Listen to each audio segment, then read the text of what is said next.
Okay, so I haven't done a pod in a while. I've been pretty busy with work. Things are going really well. As you can hear me, I sound a bit under the weather. Nothing crazy, just a head cold. Rainy, late Friday night. Going to turn a year older this weekend, and yet I'm here with you because one of my life passions is Rutgers basketball. And news broke on Friday night that NJIT transfer Tariq Francis has committed to Rutgers. Now, the second commit this week follows Darren Buchanan Jr. from George Washington. I was going to cover it. Things got busy, didn't happen. And this pickup tonight struck me very passionately that I was like, you know what? It's been a while. I need to get it out there. When something is bothering me with things that I love, I can't hold it in. That's just not the type of person I am. And I wear my heart on my sleeve. And I, in getting older, right, I just want to come across, I just want to be known as someone that's genuine, right? And I have always been genuine about this program because I've always had optimism because I believe that there were reasons to be optimistic. And with the way this offseason's gone so far, unfortunately, I don't see it that way right now. And what I think the Francis pickup is, and again, this is no uh, disrespect to him as a person. This is no disrespect to the staff as people. I'm not trying to be outrageous to be outrageous. I'm not trying to be inflammatory to be inflammatory. I am truly speaking from the heart as someone that has cared for this program for over 40 years. And I am very concerned with the direction in which things are headed this offseason. So let me start with Francis. Um, Coming from NJIT, the Highlanders are one of the 10 worst teams in the country last year. They went 6-25. One of the 10 teams worse in Ken Palm. And he's one of the least efficient guards in the country. He averaged 19 plus points a game on 18 shots per game. He's undersized at 6 foot. He's not known for his defense. The best thing you can say about his game is he does have a very high assist rate. He does shoot very well from the foul line. But there will be questions, right, to determine the true value of this pickup. If this is a backup point guard that they're planning to have come off the bench, I don't understand why you would do that now, but I would feel better about this pickup. If Tariq Francis is being added to be a frontline starter and be your starting point guard in the Big Ten, then I have major concerns. And we don't know that tonight, but I think with the obvious ties to associate head coach Brandon Knight, it's obvious that this was much more of a connections pick than an added addition that is strategic, right? Because I don't see how you make this pickup. If you take a flyer on him in June because you have an extra roster spot, okay. It's not even it's approaching the middle of April. You have, in my opinion, 3 to 4 starter positions still to fill. If you're adding Tariq Francis for one of those spots, then to me that makes little sense from an analytical standpoint, from a physical standpoint, uh, and from a common sense standpoint. And you know, I'll be honest. I heard Francis was coming to Rutgers like at the beginning of last season, and I feared this day was coming. And I think there was some pushback once the portal opened.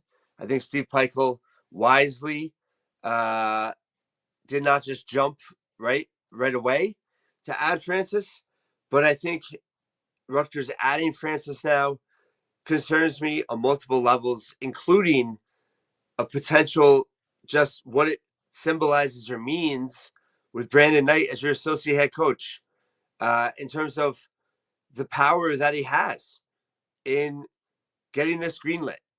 Because on paper, it's hard to argue that this makes a lot of sense. I'm going to refer to evanmaya.com right now. I love Evan Maya. I think his site is one of the best resources out there.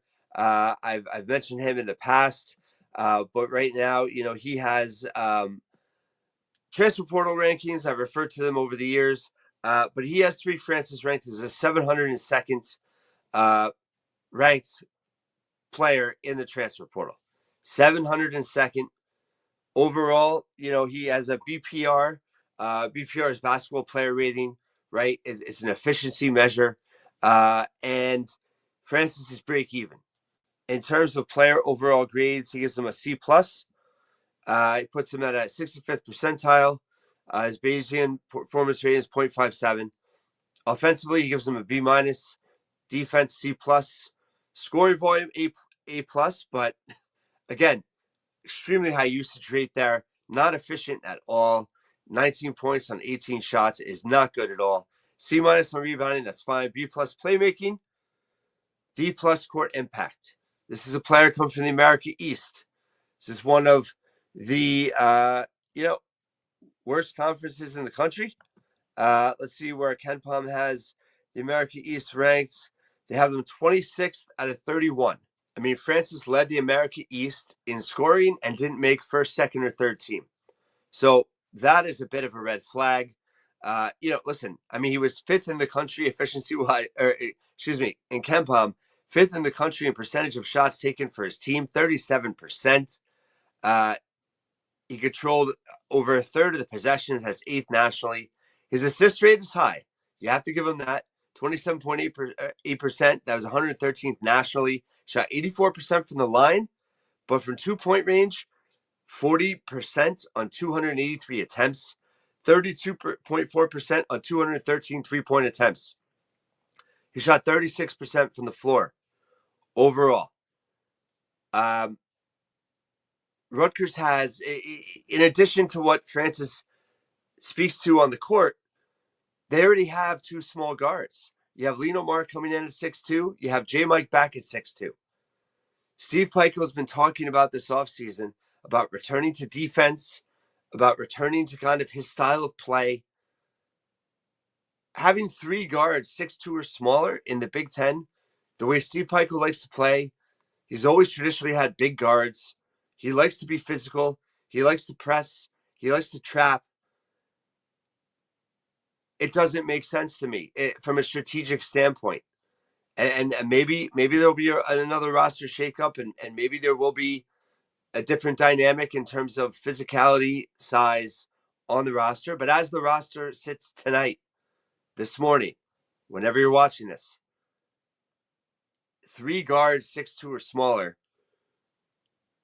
Davis, who I've given him credit. He got better as the year went on. Davis and Francis are two of the most inefficient guards in the country returning next season. In addition, from 2-point range, not just three. And Rutgers has both of them. Now, Davis can defend, but Francis is not known for his defense. And this just doesn't make a whole hell of a lot of sense to me.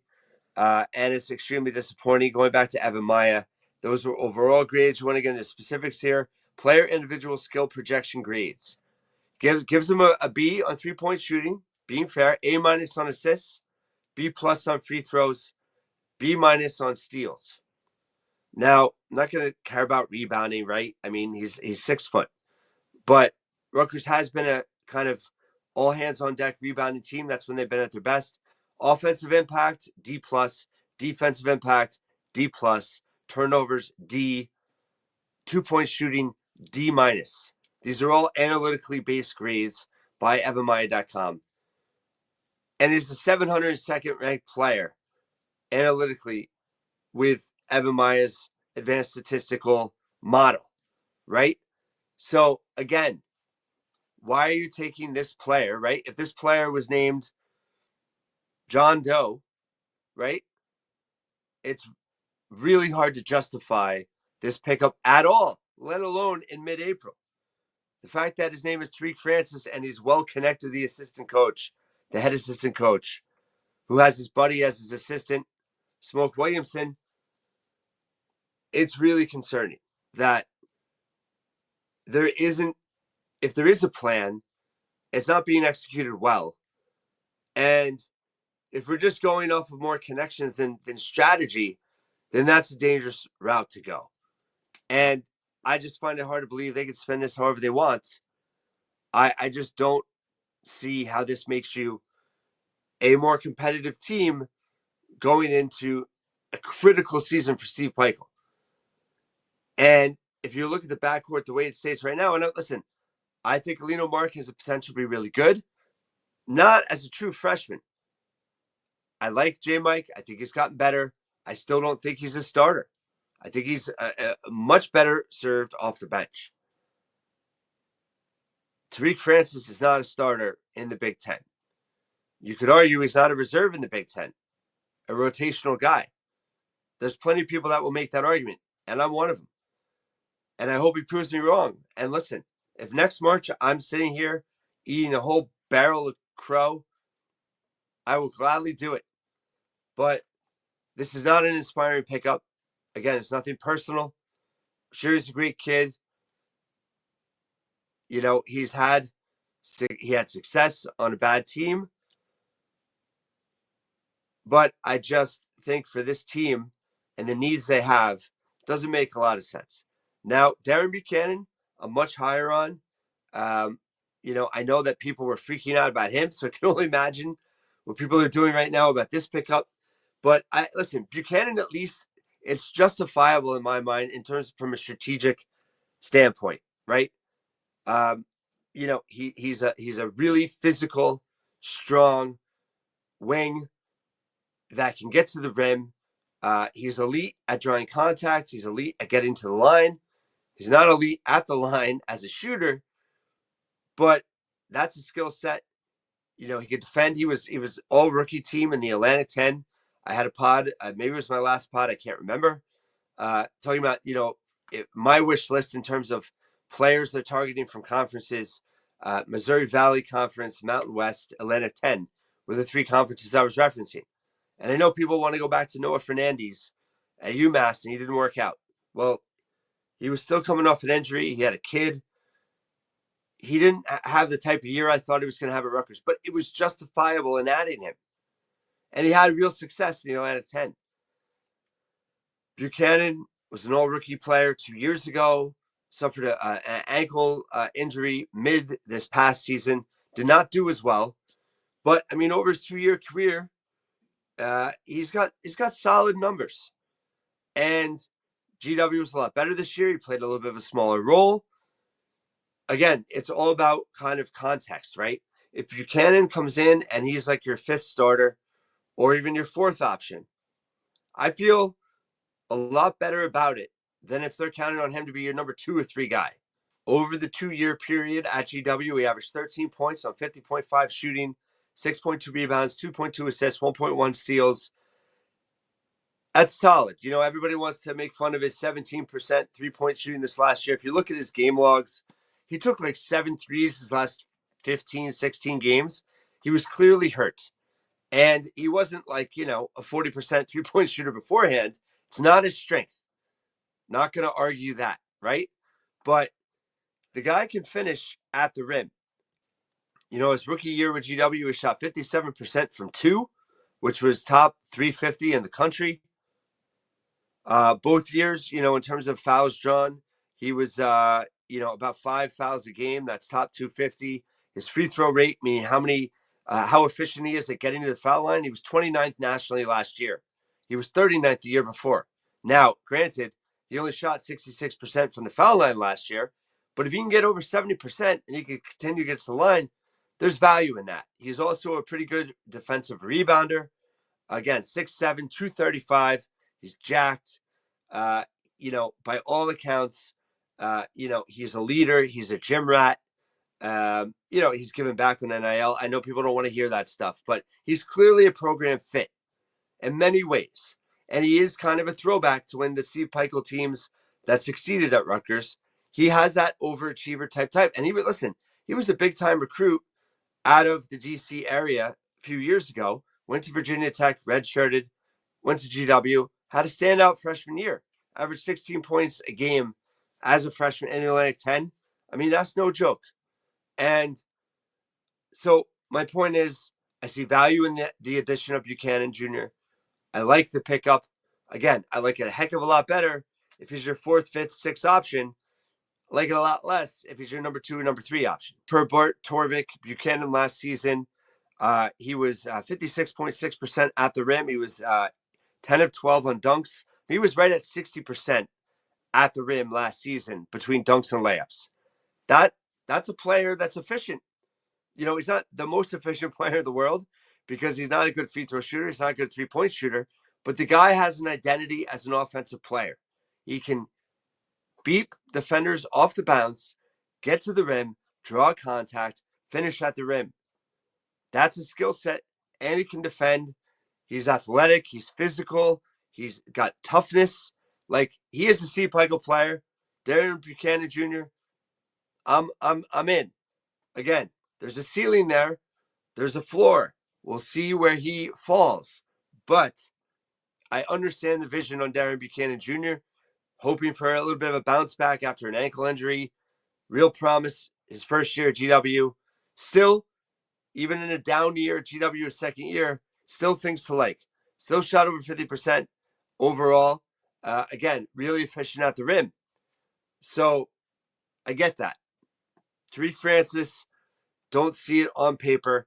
And again, I think it's fair to question now, what is the plan?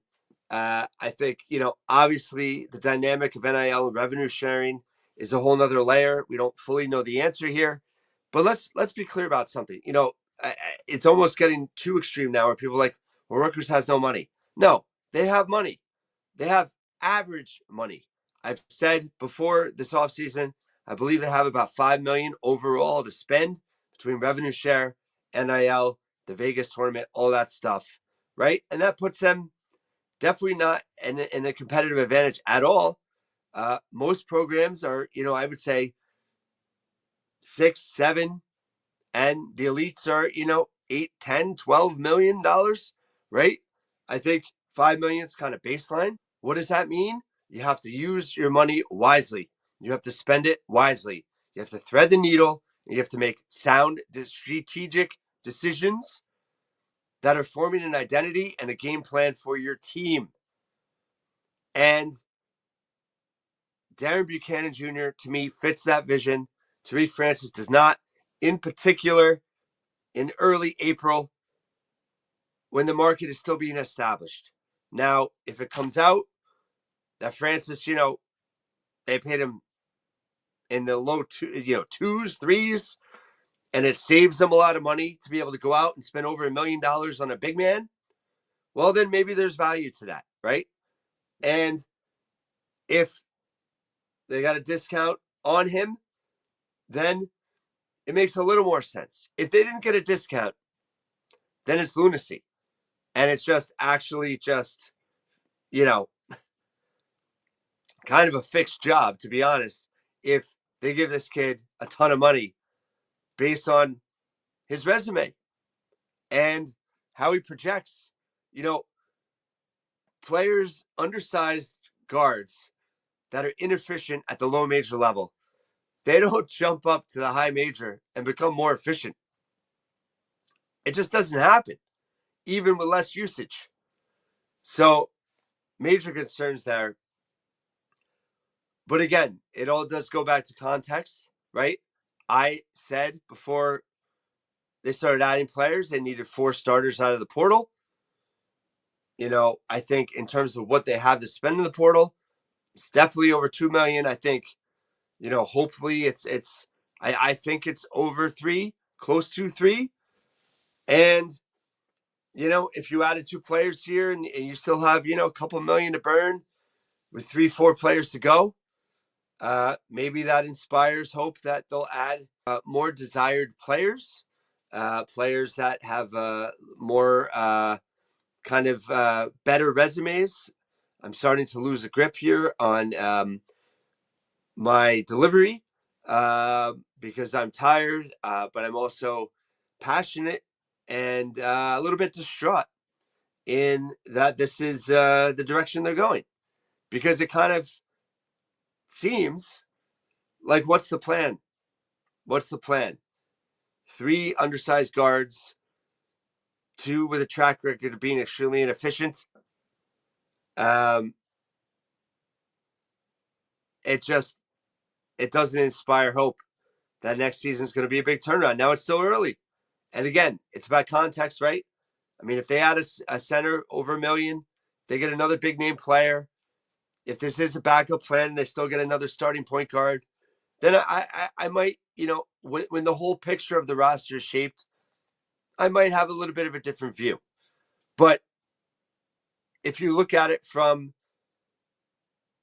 early April, with the pool of players that's available, with the pool of money you have available, to make this move now, to pull this trigger, I mean, it's been reported for a couple of weeks that Francis was more or less waiting on Rutgers. It was reported that Pitt was interested in him. I think they probably moved on. He is from Pittsburgh. Obviously, Brandon Knight connection there too. But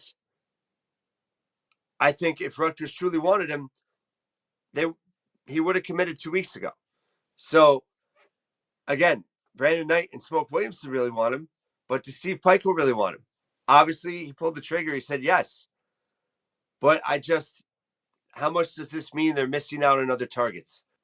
What does this move signify? Does this signify that they're missing out on top targets? Is this a panic move? Is this a appeasement move for your staff? What does this move signify? Because if you're looking to go back to defense, right, that you're talking about, going with a small backcourt and adding a transfer that doesn't have a track record of playing very strong defense, kind of brings some more questions and answers there. Again, I like the Darren Buchanan pickup.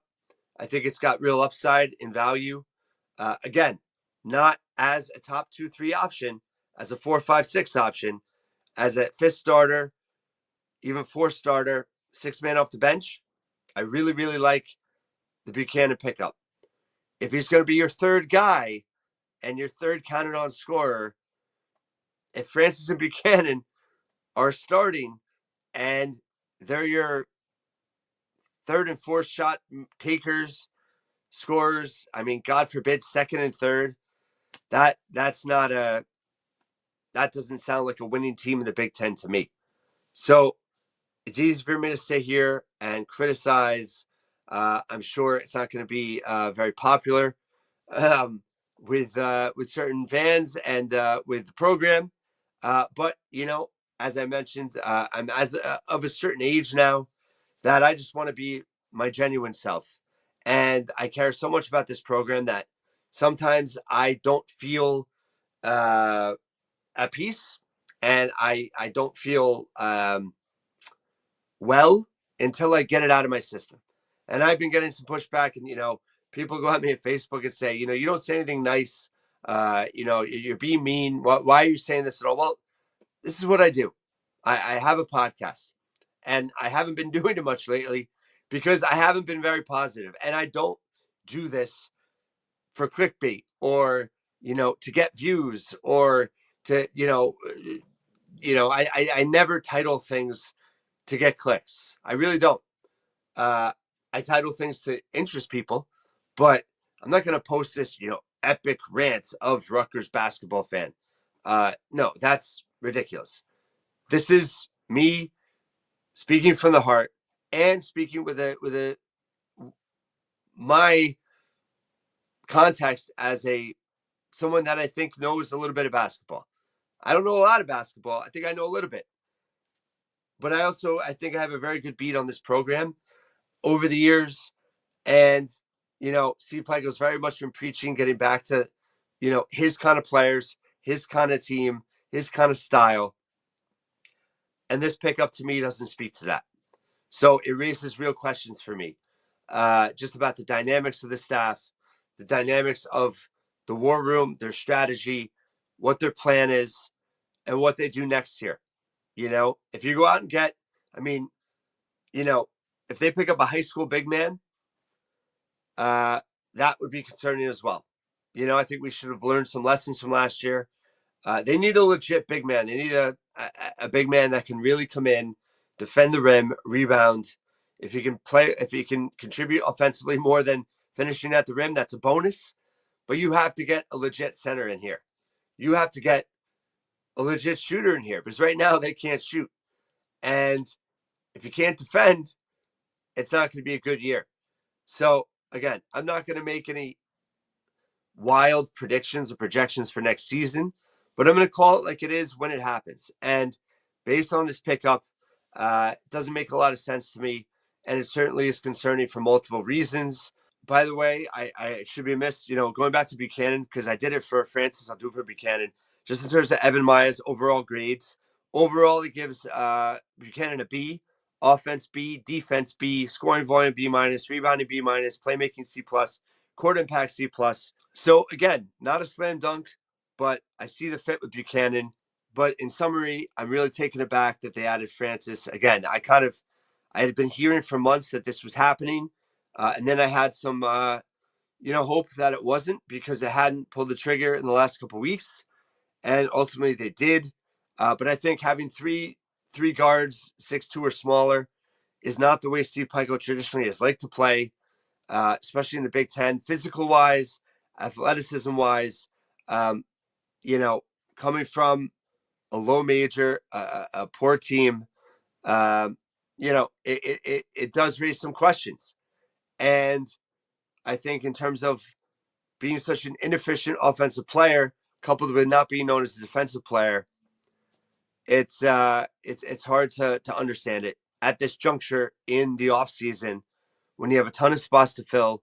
You presumably have most of your budget remaining, whatever your portal pool is. And again, this goes back to if you're Steve Pikiell in the room and you have Brandon Knight and Smoke Williamson in the room and they want Tariq Francis and Steve Pikiell doesn't, where's the GM? Where's the GM in the room that can stand up and say, this is not a sound business decision at this moment in time?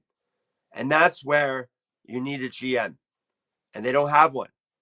And to Steve Pikiell's credit, a couple of weeks ago with the press, he said it's on him. He's late on it. He knows that. And to me, this is a result of not having a GM. This is a bad business decision. Maybe he has a productive season next year. But to do it in mid-April, when there's a huge pool of players out there, when you have a lot of your budget remaining, when you have specific needs, and you take a player from a low major level that's not efficient offensively, not known to be good defensively, undersized, that is, to me, not a good business decision, and where not having a GM really shows up in this offseason. I have a ton of respect for Steve Pikiell and what he's done for this program. I'm going to keep it real here, and I wish I was more inspired by this offseason so far. But as the weather will be gray and gloomy and cold on the second weekend of April, unfortunately, so is my forecast as of today for Rutgers men's basketball. Thanks so much for listening and watching once again here at the Scarlet Faithful podcast.